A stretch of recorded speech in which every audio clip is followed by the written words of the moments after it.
Welcome to my grief series, where I am going over grief theories, books about grief, and today I'm going to be going over an acronym that I got from the Center for Complicated Grief. I'm Christy Bunda-Kamara, Dr. B. I am a psychiatric nurse practitioner with over 20 years of clinical experience, but I'm also personally going through 45 days of grief because I have lost children. And if you are following me because you've lost a child, a spouse, have intense grief, I challenge you to keep going. Today, I'm not actually talking about a grief theory. I love acronyms. I feel like they're easy to remember. And I found this acronym on the Center for Complicated Grief, and we will have a link in the description so you can kind of look at all the things that the Center for Complicated Grief is doing and kind of download this and work through some of these things. So there's two acronyms that are given in this white paper, and one of them is the word healing, and one of them is the word derailing. And derailing in this case is the things that you are doing or I am doing that are taking away from the healing process.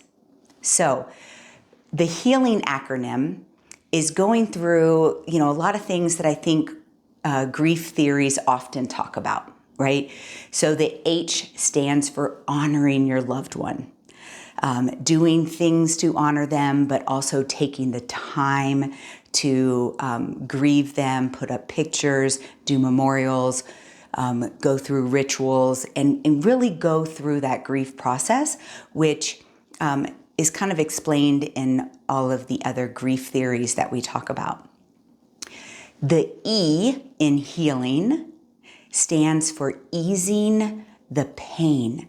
This emotional pain of intense grief, we need to find ways to ease that pain. That's the E, right? And again, I talk about that controlled grief. You have to feel that pain in order for it to, de-escalate.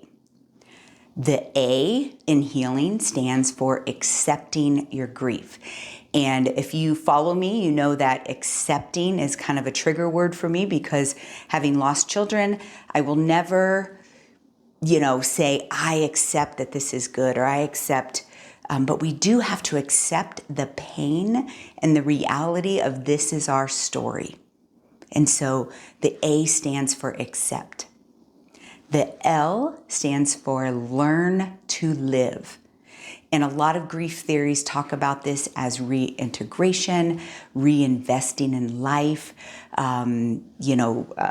restoration orientation, as in the dual theory.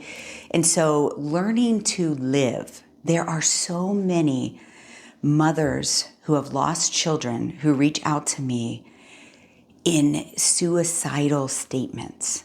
And so this learning to live is an important element of healing. Integrating those memories. How do you continue to live, learn to live, embrace life without your loved one while integrating those memories rather than kind of stuffing them and putting them away? The N stands for narrating a story. How can you tell your story? How can you narrate the next chapters of your life while integrating those memories? I am who I am because of my children, right? And I'm learning to narrate that in my story. Like, how do I keep their memory alive while still embracing life? Gathering others.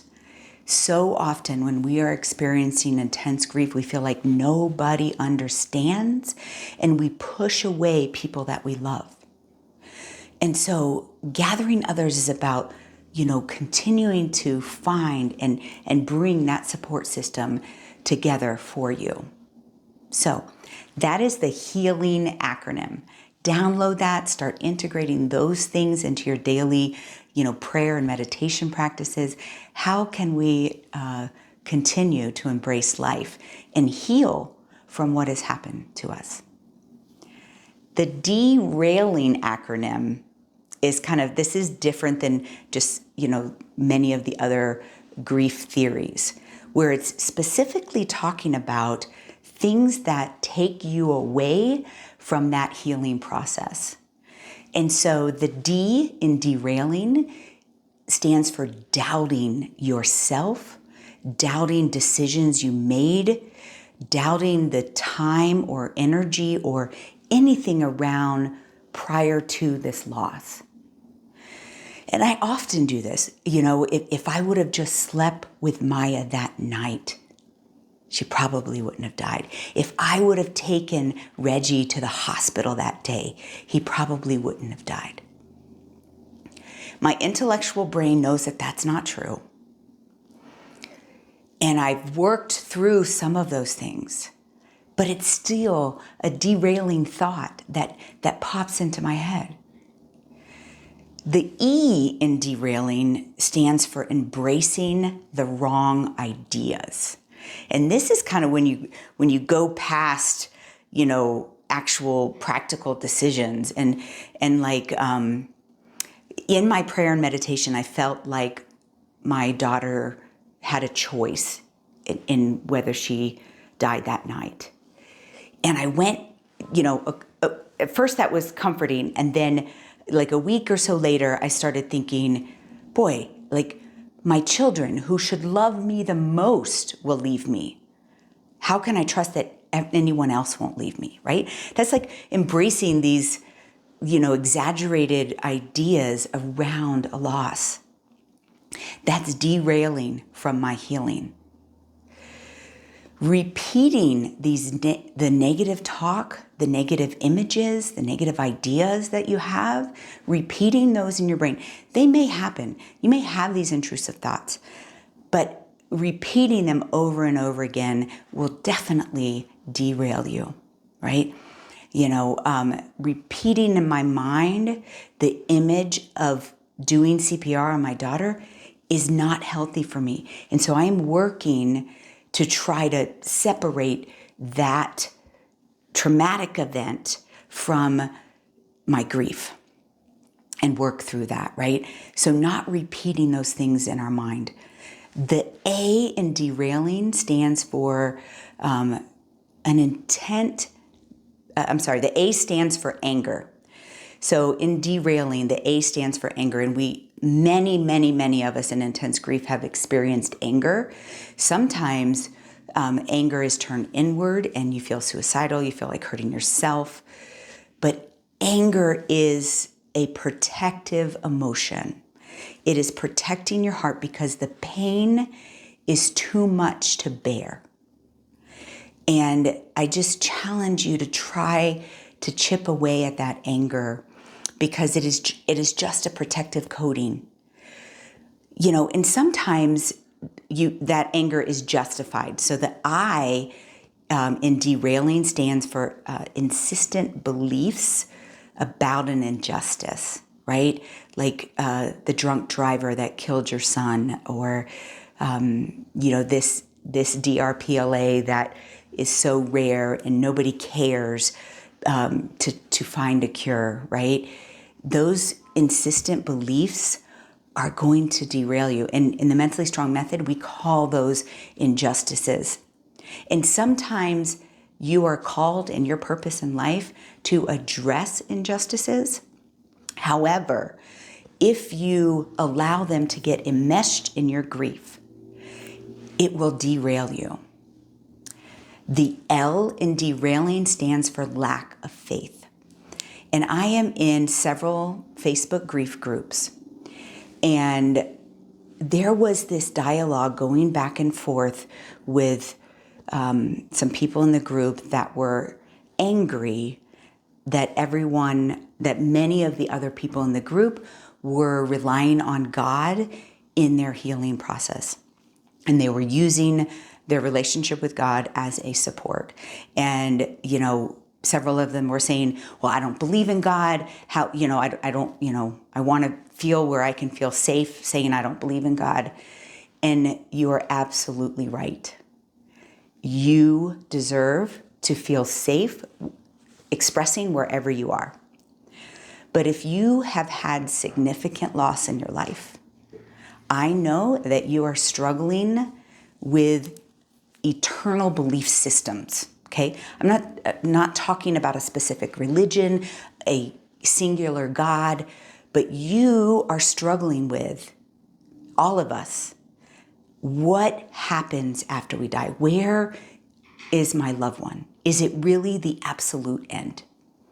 And so in this derailing, they use lack of faith as a derailer, but don't take that as you have to have a specific faith.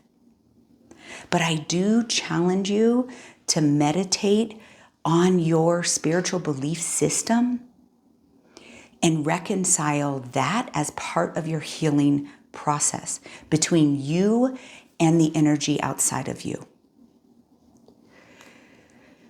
The E in derailing is excessive avoidance. Many people try to get back into life full force.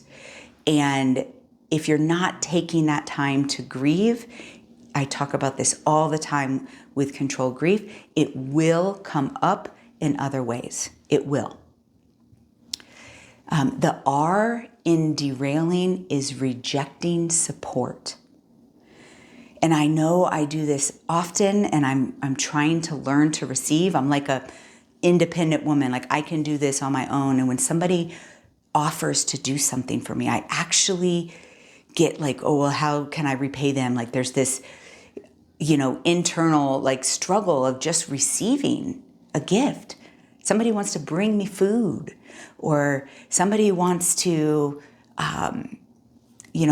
create a memorial for my children. I got a gift yesterday of these beautiful ornaments, handmade.